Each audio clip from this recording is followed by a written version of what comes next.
Barbarie. Pendant longtemps, la Barbarie a été pour moi un pays imaginaire, celui où poussaient les figues de Barbarie.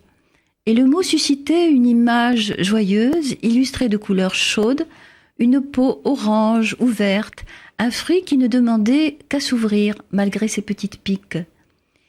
Il y avait aussi les orgues de Barbarie et leur ritournelle mélancolique, répétitive, qui me retenait longtemps devant ces instruments lorsque j'étais enfant et que j'ai retrouvé bien plus tard dans la chanson du mal-aimé, résonnant dans les cours grises qu'évoque Apollinaire.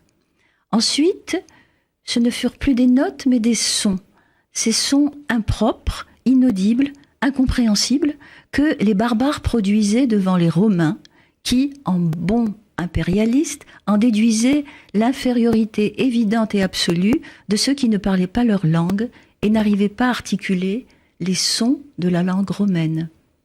De temps en temps, il m'arrivait aussi de répéter le son de ce vocable, de le repérer dans un air d'opéra, et j'en concluais que ce terme, barbaro, dans la bouche d'une soprane, voulait simplement dire « toi qui ne m'aimes pas ». Et puis, il y a eu la lecture de Salammbô, de Flaubert, et ses descriptions de fêtes barbares, irrémédiablement étrangères, mais d'une beauté fascinante. Jusque-là, rien de bien effrayant.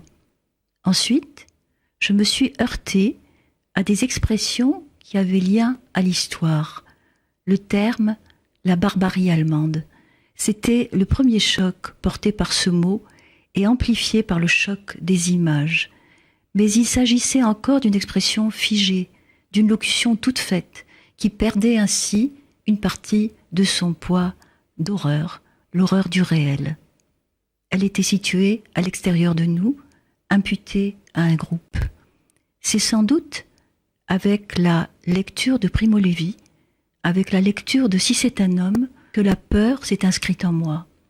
Car la leçon de Primo Levi est aussi que nous avons tous en nous des graines de barbarie qui ne demandent qu'à germer quand les conditions extérieures le permettent. Primo Levi, en tant que témoin, décrit ce qu'il a vécu, les effets destructeurs d'une barbarie externe, mais il évoque aussi une prédisposition interne, un danger jamais totalement repoussé de barbarie en chacun. Je le cite, « Beaucoup d'entre nous, individus ou peuples, sont à la merci de cette idée consciente ou inconsciente que l'étranger, c'est l'ennemi.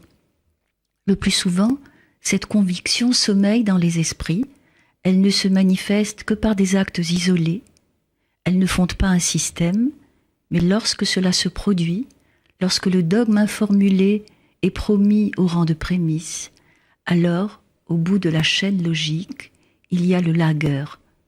Le Lager, pour Primo Levi, c'est le camp. Alors, voilà, j'ai peur, parce que cette barbarie, interne et externe, que l'on pensait être le stigmate du XXe siècle, nous la voyons à l'œuvre, autour de nous, plus puissante que jamais.